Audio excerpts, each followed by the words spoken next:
Bénissons le nom du Seigneur Jésus-Christ, qui nous bénit en toutes choses. Faut-il choisir entre qualité et quantité dans l'Église?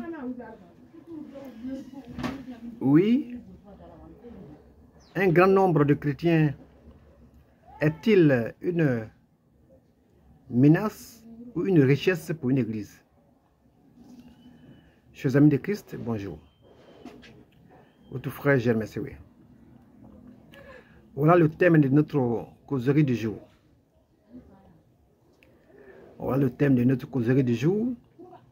Certains responsables chrétiens expriment parfois à cause des tensions ou à cause des conflits dans l'Église, ils expriment leur préférence pour un petit groupe de fidèles corrects plutôt que pour une assemblée nombreuse avec ses imperfections, avec ses problèmes. Cette attitude, chers amis, bien que humaine, soulève deux questions majeures, deux questions fondamentales. Premièrement, à quoi sert l'évangélisation si le but est de se contenter d'un petit groupe, par exemple de 50 fidèles, de 50 fidèles sans histoire? Deuxièmement, selon quels critères ces quelques fidèles sont-ils considérés comme agréables à Dieu, comme élus de Dieu? Selon quelle certification? Le simple fait qu'ils soient en paix avec un responsable suffit-il à les rendre justes devant Dieu? Parce que je suis en paix avec vous, on s'entend bien, est-ce que cela prouve que je suis agréable devant Dieu? Ou alors vous êtes agréable devant Dieu? Alors, chers amis, Matthieu 13, verset 28 à 30, dans ce passage-là, Jésus enseigne que le royaume de Dieu ressemble à un champ où pousse à la fois le bon grain et l'ivraie. À la fois le bon grain et l'ivraie. Et le maître du champ interdit d'arracher l'ivraie, de peur de déraciner aussi le bon grain. Cette parabole présente, je veux dire, la patience divine, mais aussi la sagesse nécessaire face à la complexité humaine. Dieu seul jugera avec justice au moment de la moisson finale. L'Église est appelée à grandir, non seulement en qualité spirituelle, mais aussi en nombre. Jésus ordonne pour cela dans Matthieu 28, verset 19. Allez, faites de toutes les nations des disciples. La grande commission. Chers amis, l'évangélisation est donc au cœur de la mission chrétienne. Même si elle entraîne des défis humains, même si elle entraîne des difficultés, des problèmes à gérer. Une assemblée nombreuse reflète l'impact du message du salut. Elle prouve que les hommes de Dieu travaillent et travaillent bien. De plus, un grand nombre de fidèles permet des choses merveilleuses. Et cela permet un rayonnement communautaire accru. Cela permet une diversité de dons spirituels dans l'Église. Cela permet un meilleur soutien matériel et logistique pour les œuvres sociales. Je prends un exemple. L'Église a un projet de 20 millions de francs à financer. Alors, si vous êtes seulement 50, chacun devra débourser 400 000 francs. Mais si vous êtes 2000 dans l'Église, chacun aura à payer seulement 10 000 francs et ça ira plus vite. Une assemblée nombreuse permet également une voix plus forte dans la société pour témoigner du Christ. Chers amis, rechercher donc la pureté ne doit pas devenir un prétexte à une supériorité spirituelle. Le vrai pasteur accueille tous les cœurs en chemin vers Dieu, sans prétendre filtrer avant le temps de la moisson. La croissance numérique de l'Église, bien encadrée, est une bénédiction quand elle s'accompagne d'un travail de sanctification. Quand elle s'accompagne d'un travail de sanctification.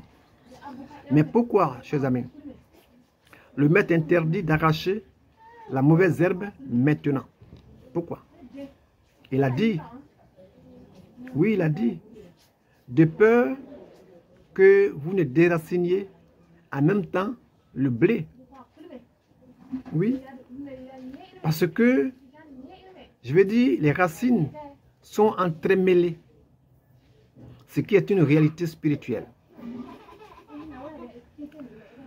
Alors, dans un champ, les racines des livrets et celles du blé peuvent s'enchevêtrer, peuvent se mélanger sous terre. En arrachant une mauvaise herbe trop proche du blé, on risque d'arracher ou d'endommager le blé lui-même. Spirituellement parlant, cela signifie que vouloir éliminer prématurément les mauvais dans l'Église, cela peut blesser ou cela peut faire fuir les bons qui sont liés à ceux-là. Leurs amis, leurs familles, les jeunes convertis ou encore ceux en croissance spirituelle mais encore fragiles. Chers amis, la deuxième raison est que le discernement humain est limité. Le discernement humain est limité. Les hommes jugent selon l'apparence. On peut croire qu'une personne est ivraie à cause de son comportement ou de ses erreurs visibles, alors qu'elle est en réalité un blé en devenir, alors qu'elle est en réalité un blé en transformation.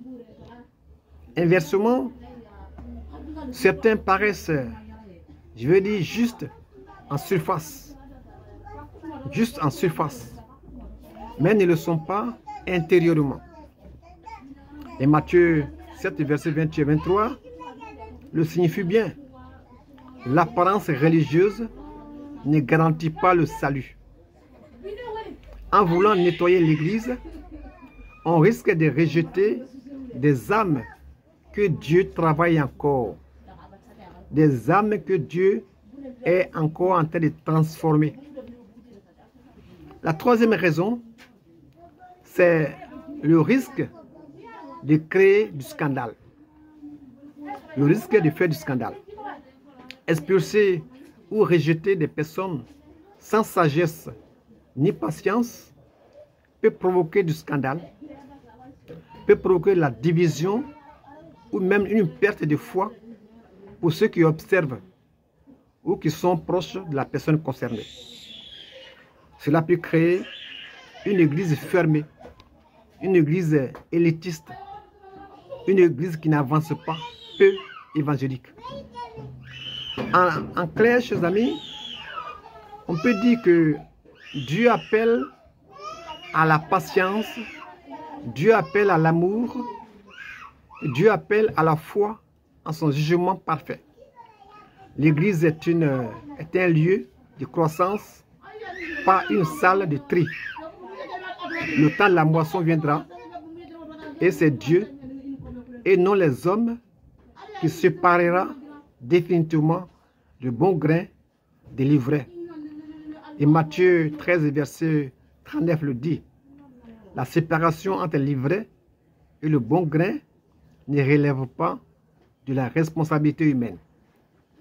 En entendant, notre mission, nous, est d'aimer. Notre mission est d'enseigner. Notre mission est de corriger avec douceur et de s'aimer l'évangile pour tous. Que Dieu nous aide à y parvenir. Amen. Amen, amen.